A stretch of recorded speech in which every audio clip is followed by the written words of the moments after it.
Hello all. నేను మీ Rachana Srungavarapu. Welcome to federal Telangana. Iran, Israel మధ్య జరుగుతున్నటువంటి యుద్ధం ఆ 2 దేశాలకు పరిమితమైనదిగా మిగిలిపోవడం లేదు.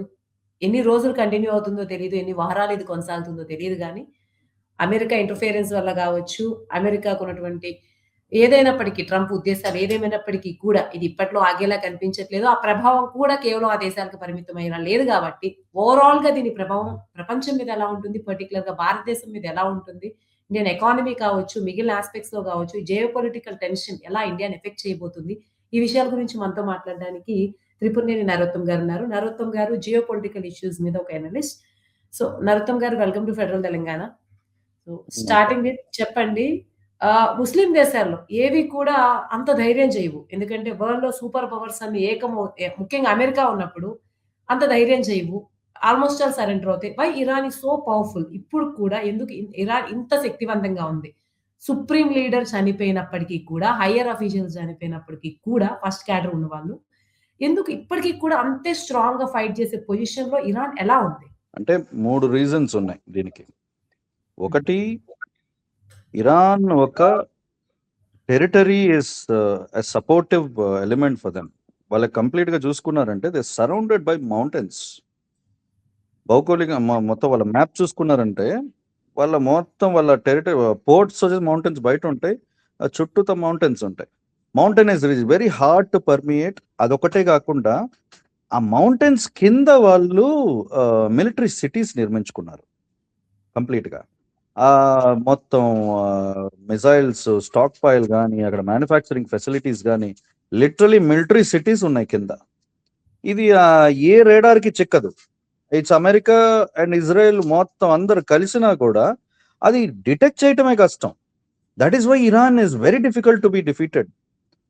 ఈ defeating Iran is near impossible task. అక్కడ డిఫీట్ చేయాలంటే you have to go on the ground, enter the field. అది ఇప్పుడు అక్కడ ఎంటర్ అయినా కూడా ఇరాన్స్ ఐఆర్జీసీ ఉంది. అదొకటే కాకుండా ఇప్పుడు నావికా దళం ఉంది. ఎవరిది? రష్యా నావికా దళం దిగిపోయింది. తర్వాత చైనీస్ డిఫెన్స్ టెక్నాలజీ మొత్తం దిగిపోతుంది. మొత్తం ఎవ్రీథింగ్ రాడార్ సిస్టమ్స్ అన్ని ఇప్పుడు ఉన్నాయి వాళ్ళ దగ్గర. ఇప్పుడు ఇటువంటి పరిస్థితుల్లో it is very difficult to even పైనుంచి ఏరియల్ బాంబ్ చేయాలంటే కూడా వాళ్ళకి ఎక్కడ బాంబ్ చేయాలో తెలవాలి కదా. బాంబ్ చేసినా కూడా కింద వరకు వెళ్ళదు. పైన mountains natural support. That is one major reason why it is very difficult to finish off Iran at this point of time. ఇంకోటి రెండో రీజన్, టోటల్ సిచ్యువేషన్ చూసుకున్నారంటే the war is being fought on Asian soil. ఇప్పుడు ఏషియాలో జరుగుతుంది మొత్తం war. It is the territory of Iran, it is the territory of Russia, it is the territory of China. America is 8,000 miles away the షోర్స్. అక్కడ నుంచి మొత్తం troops దిగటము, మొత్తం అక్కడ నుంచి ఎంత ఇట్ ఈస్ లైక్ వాళ్ళకి 10 times మోర్ కాస్ట్ పడుతుంది అక్కడ నుంచి రావటానికి. ఇజ్రాయెల్, ఈ రష్యా అండ్ చైనా ఎంటర్ అయిన తర్వాత ఇజ్రాయెల్ తట్టుకోవడం కష్టం. ఇజ్రాయెల్కి కూడా ఇజ్రాయెల్ ఒకటే తట్టుకోలేదు. So that is why Iran still standing, going ahead all out. ఇంకో మూడో రీజన్, న్యాచురలీ ఇరాన్ ఎట్లా అంటే ఇప్పుడు కాదు, వాళ్ళ కల్చరల్లీ చూసారంటే మెసొపొటేమియన్ సివిలైజేషన్ కానీ మొత్తం వాళ్ళకు ఒక చరిత్ర ఉంది. 5,000 ఏళ్ల చరిత్ర ఉంది వాళ్ళకి ఆ సివిలైజేషన్కి. ఒక ఆఫ్ఘనిస్తాన్ ఎట్లా మొన్నటి వరకు 20 ఏళ్ళు పోరాడారు అమెరికన్స్. స్టిల్ ఆఫ్ఘనిస్తాన్ మళ్ళీ ఏమి చేయలేక వెళ్ళిపోయారు. ఎందుకంటే అది కూడా అటువంటి టెరిటరీ. అది territorial support territory is like difficult Tarain to fight battles. Afghanistan, Iran ఇటువంటి ప్లేసెస్.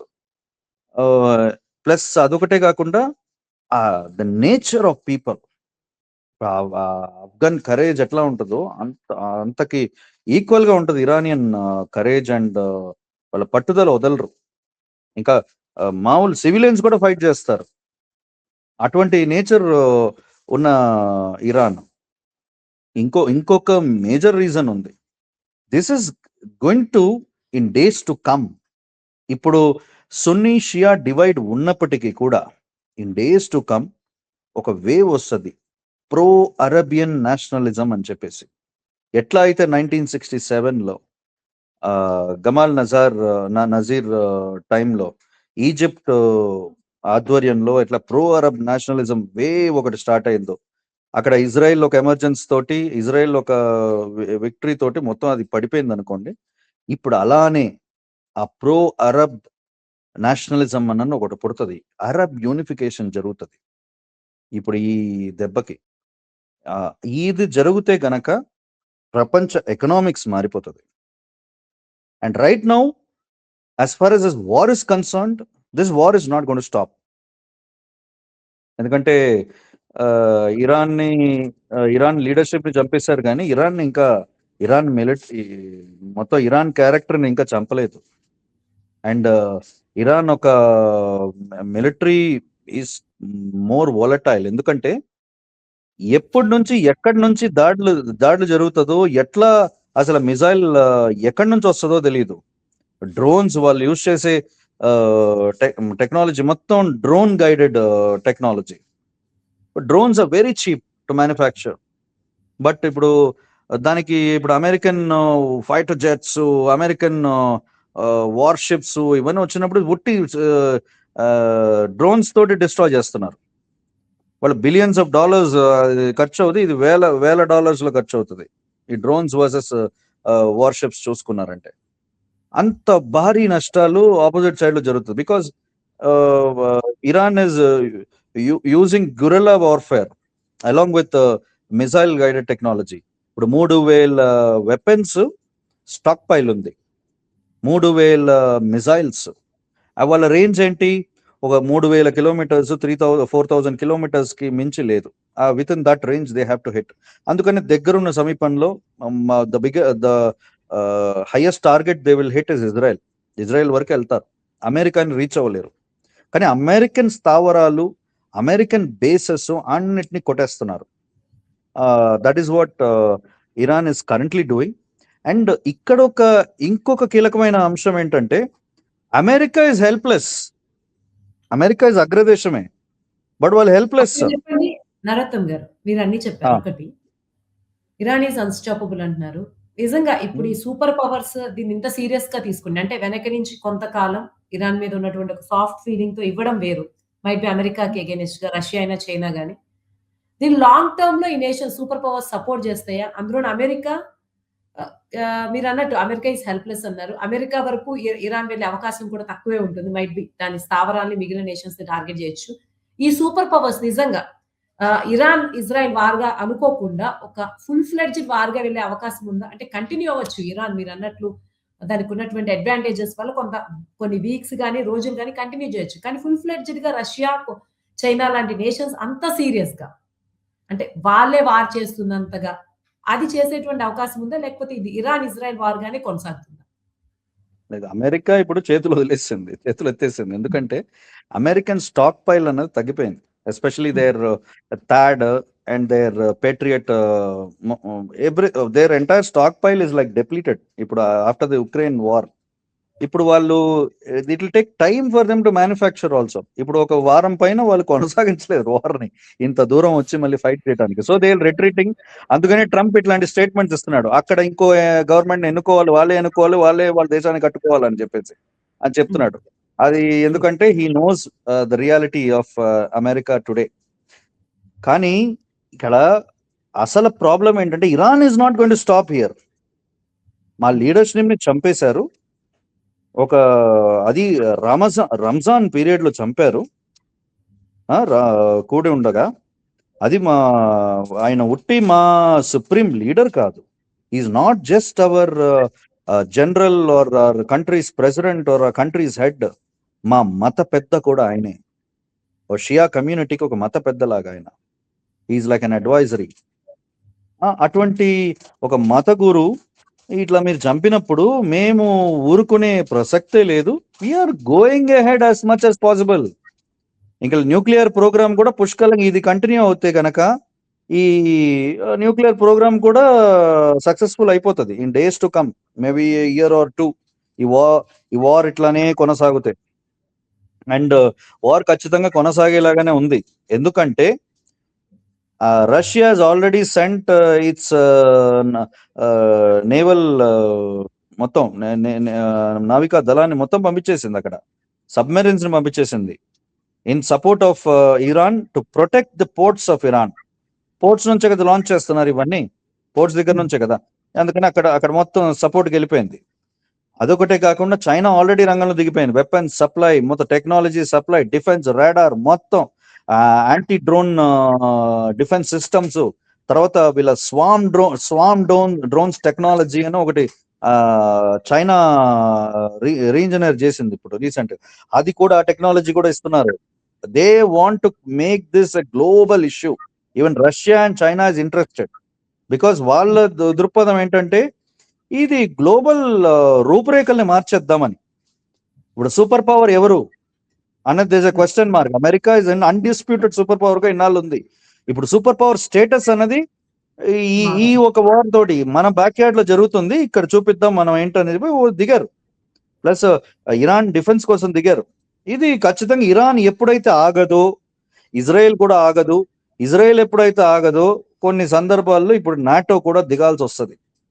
ఎందుకంటే if the war escalates deep down in to Israel, ఇంకా అమెరికా నాటోని దింపుతుంది. నాటో ఎవరో కదా, అమెరికన్ సపోర్టే. అమెరికా పెంపుడు కుక్క. అమెరికా ఏం చెప్తే నాటో వింటది. ఇప్పుడు నాటో దిగుతుంది. దిగినప్పుడు it will be a full fledged war. ఇది అనుకుంటున్నట్టు ఏదో ఇంకో 4-5 రోజులు 10 రోజుల్లో అయిపోయే వార్ కాదు. This will prolong for another at least ఒక 1 year, at least 6 months to 1 year prolong అవుతుంది. ఇది వరల్డ్ వార్ గా ఎస్కలేట్ అవ్వాలంటే నాటో దిగినప్పుడు, నాటో దిగిందంటే it is definite world war because lot of countries will be involved. Narottam garu, next దీని impact ఎలా ఉంటుంది? ఎందుకంటే ఇది మిడిల్ ఈస్ట్ అట్లా కనిపిస్తుందా?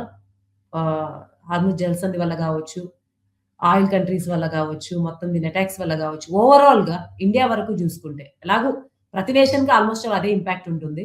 ఎకనామికల్ గా ఒక కామన్ మ్యాన్ వరకు టాప్ టు బాటమ్ చూసుకుంటే ఎటువంటి ఇంపాక్ట్ మనం ఎక్స్పీరియన్స్ చేస్తాం? 2026 ఈ వార్ రాకముందు 2026 వరకు ఎలా ఉంది? ఈ వార్ కనుక ఎట్లా ఎక్స్టెండ్ అయితే మనం ఎటువంటి చేంజెస్ ఎక్స్పీరియన్స్ చేస్తాం? ఏం లేదు, ఇప్పుడు మనకేంటంటే ఇండియా వరకు as far as oil supplies concern, ఇప్పుడు అక్కడ ఖచ్చితంగా ఆయిల్ క్రైసిస్ వస్తుంది గోయింగ్ అహెడ్. ఎందుకంటే మొత్తం the way Iran is operating, the way Russia and China are also operating చూసుకుంటే ఖచ్చితంగా ఆయిల్ క్రైసిస్ స్టార్ట్ అవుతుంది. బట్ ఇండియాకి పెద్ద ఐ డోంట్ థింక్ నెగ్లిజిబుల్ దెబ్బ ఉంటుంది. ఎందుకంటే they will depend on imports from Russia. They will go for, మా ఇండియాకి diplomacy is their power. Diplomacy is India's power. ఇప్పుడు జస్ట్ ఒక మిడిల్ ఈస్ట్ మీదే డిపెండెంట్ కాదు.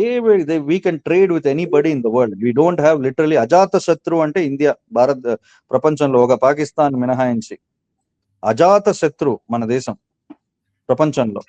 అందుకనే మనకి పెద్ద లాంగ్ టర్మ్ ఎఫెక్ట్ అయితే పడదు, ఎందుకంటే మనం అడ్జస్ట్ చేసేసుకుంటాం అటు నుంచి ఇటు నుంచి మొత్తం. ఇప్పుడు గ్యాస్ కూడా, ఇప్పుడు గ్యాస్ వచ్చేసి టెంపరీ ఇష్యూ ఉంటుంది. ఇక్కడ ఇరాన్ షట్ డౌన్ అయిపోయింది కాబట్టి, ఎస్పెషల్లీ స్ట్రైట్ ఆఫ్ హార్ముజ్ మొత్తం ట్రేడ్ రూట్ షట్ డౌన్ అయిపోయింది కాబట్టి. But going down because our imports are all diversified. Exports and imports market diversified మంది. సో మనకు ఆల్టర్నేటివ్స్ ఎప్పుడు ఈజీగా ఉంటాయి. But the impact of this war, if it's escalates into a global war, మన డిప్లొమసీ కూడా చాలా వీకెన్ అవుతుంది. బికాస్ మనం ఇజ్రాయెల్ పక్కన నిలవలేము, ఇటు పక్కన మనం ఓకే ఆల్రెడీ ఇరాన్కి మనం ఇరాన్కి కౌంటర్ ఇచ్చాం. ఇరాన్ కౌంటర్ అంటే ఇరాన్ న్యూక్లియర్ ప్రోగ్రామ్, దాని మీద పాకిస్తాన్ ఒక సపోర్ట్, ఇరాన్ న్యూక్లియర్ ప్రోగ్రామ్ కి టెక్నాలజీ ట్రాన్స్ఫర్ కి ఆ ఒక ప్రాతిపదిక మీద, ఆ ఒక సందర్భం మీద మనం ఇజ్రాయెల్ కి ఈసారి సపోర్ట్ ఇచ్చాం, స్ట్రాటజిక్ సపోర్ట్ ఇచ్చాం. ఇంటెలిజెన్స్ ఫీడ్ కానీ, నార్త్ వెస్టర్న్ ఫ్రాంటియర్ లో పాకిస్తాన్ ని ఎంగేజ్ చేసి డైవర్ట్ చేయటం కానీ అవన్నీ మనం చేసాం. కానీ going down the line global equations లో ఇప్పుడు ఇజ్రాయెల్ సైడ్ కంప్లీట్ గా మొగ్గు చూపుతుందా? మొగ్గు చూపలేము కంప్లీట్ గా. ఎందుకంటే ఇటు side Russia is stepping in, China is stepping in, మన బ్రిక్స్ ఈక్వేషన్ ఉంది ఒక పక్కన. ఇవన్నీ అసలు మనకి చాలా ఇబ్బందికర పరిస్థితి అవుతుంది. అందుకని right now the best interest of our country ఇప్పుడే దిగిపోవాలి. మనం ఇప్పుడే దిగిపోయి డిప్లొమాటిక్ ఛానల్స్ ఓపెన్ చేయాలి. ఎందుకంటే we're in the best position in the world. Geopolitical situation కానీ, మనకున్న ఫారెన్ పాలసీ కానీ, మనకున్న రిలేషన్షిప్ విత్ ఇజ్రాయెల్ కానీ, ఇరాన్ కానీ, రష్యా కానీ, మనం we can leverage it to the greatest extent and to stop this war. Diplomatically ఇప్పుడు India దిగకపోతే future లో నష్టపోతుంది ఇండియా. ఇండియా డిప్లొమసీ ఒక వార్‌ని ఆపే స్టేజ్‌లోనో దాన్ని అడ్డుకునేంత స్థాయిలో ఉందనుకుంటున్నారా? Maybe it can be diplomatic. కానీ ఆ Yes. స్థాయి ఖచ్చితంగా diplomatic. India's power is diplomacy. ఇప్పుడు డిప్లొమసీ యుఎస్ఎస్ ఇంత పెద్ద యుద్ధాన్ని ఆపడం వేరు కదా! అది చెప్పండి. యుద్ధాన్ని ఆపగలదు ఇండియా, తలుచుకుంటే ఆపగలదు. Because every war has a root cause. ఆ ప్రతి రూట్ కాజ్ కి ఇప్పుడు ఇండియా దగ్గర డిప్లొమాటిక్ సొల్యూషన్ ఉంది. Because the way we are aligned with Israel is different and the way we are aligned with Iran is different, but we are aligned with both. we understand both standpoints and we have మనకి ఇంకా advantage ఏంటంటే మన country అసలు multifarious cultural country మంది. Juice మన దేశంలో ప్రపంచం అంతా తరమగొట్టబడిన జ్యూస్ మన దేశంలో 2000 సంవత్సరాలు ప్రశాంతంగా జీవించారు. ఇరాన్కి మనకి అసలు కొన్ని వేల సంవత్సరాల పరిచయం, వేల సంవత్సరాలు ట్రేడ్ ఉంది. మనకి వాళ్ళకి మన కంట్రీలో ఇరానియన్స్ మొత్తం మన చాయ్ తాగుతాం హైదరాబాద్ లో, ఇరానియన్ చాయ్, అంత కల్చరల్ టైఅప్స్ ఉన్నాయి. So we're in a very good position to understand both stand points and even diplomatically also we have global respect now. India is an emerging super power, 4th largest army in the world. అండ్ ఇది జరిగేది ఎక్కడ? Asian back yard లో జరుగుతుంది. It's not happening somewhere రష్యాలోనో ఏదో ఇప్పుడు Ukraine war జరిగినట్టో లేదా అమెరికా వెనిజులా ఈ విషయం కానీ అట్లా జరిగినట్టో కాదు. It is happening in India's back yard, Asian back yard. అక్కడ జరుగుతుంది. అక్కడ జరిగేటప్పుడు ఖచ్చితంగా both sides have interest in Indian economy, have interest with India. Joint operations ఉన్నాయి, జాయింట్ ప్రోగ్రామ్స్ ఉన్నాయి ఇద్దరికి. So India can SIT down, make them both SIT down on one table and India can arbitrate very well. India has the best chance of ఇప్పుడు విశ్వ గురు అవటానికి. this is the biggest opportunity for India. I think India should act in this direction. That's my personal feeling. Final గా దీని గురించి మీరు ఏమనుకుంటున్నారో ఒక 2-3 minutes లో చెప్పండి, దాంతో కన్క్లూడ్ చేద్దాం. ఫైనల్ గా ఏం లేదు, ఇది ఇప్పుడు ఇట్లానే వదిలేస్తే ఇది ఆగే గాలివాన కాదు. ఇది మొత్తం మహా తుఫానుగా మారబోతుంది ఇది, if you leave it like this. ఎందుకంటే అమెరికా సైలెంట్ అయిపోతుంది. అమెరికా సైలెంట్ అవ్వచ్చు, ఇజ్రాయెల్ అక్కడే ఉంది కదా. ఇజ్రాయెల్ మీద మామూలుగా ఉండదు దాడి. ఇప్పుడు Israel has to face it.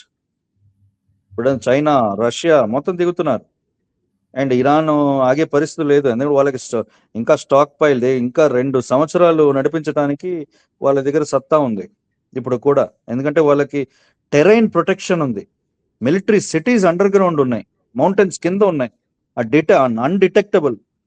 అక్కడ నుంచి డిస్ట్రాయ్ కూడా అవ్వవు. ఇంకా కంటిన్యూస్ గా వార్ జరుగుతూనే ఉంటుంది. జరిగి ఎట్లా తట్టుకుంటారు? నాటో దిగుతుంది. దిగినప్పుడు ఇది ఖచ్చితంగా it is going to go in to massive scale of war. ఈ స్కేల్ ఆఫ్ వార్ చాలా మ్యాసివ్ గా తయారైపోతుంది. అయ్యే ముందు మాక్సిమం ఎవరికైనా ప్రపంచంలో ఒక ఛాన్స్ ఉంది ఈ వార్ని ఆపటానికి అంటే ఇది భారతదేశానికి మాత్రమే ఉంది. ఎందుకంటే all other world global forces, Europe కానీ, ఇప్పుడు యూరోప్ న్యూట్రల్ గా ఉంది కానీ అమెరికాకి silent support. America, Israel, Russia, China, ఎవరైనా సరే వీళ్ళందరూ they are aligned, polarised. India is not yet polarised. India is very very clear. They are balancing between both sides, at least diplomatically, foreign policy wise. ఇప్పుడు ఆ ఒక leverage ని use చేసుకొని, India ఒక good will ని యూజ్ చేసుకొని ప్రపంచ శ్రేయస్సు కోసం ఈ వార్ ని ఆపగలదు కూడా India. Thank you so much Narottam గారు, ఇంత ఎడ్యుకేటివ్ డిస్కషన్ లో పార్టిసిపేట్ చేసినందుకు. ఇంతటితో ఈ చర్చను ముగిద్దాం. Thank you.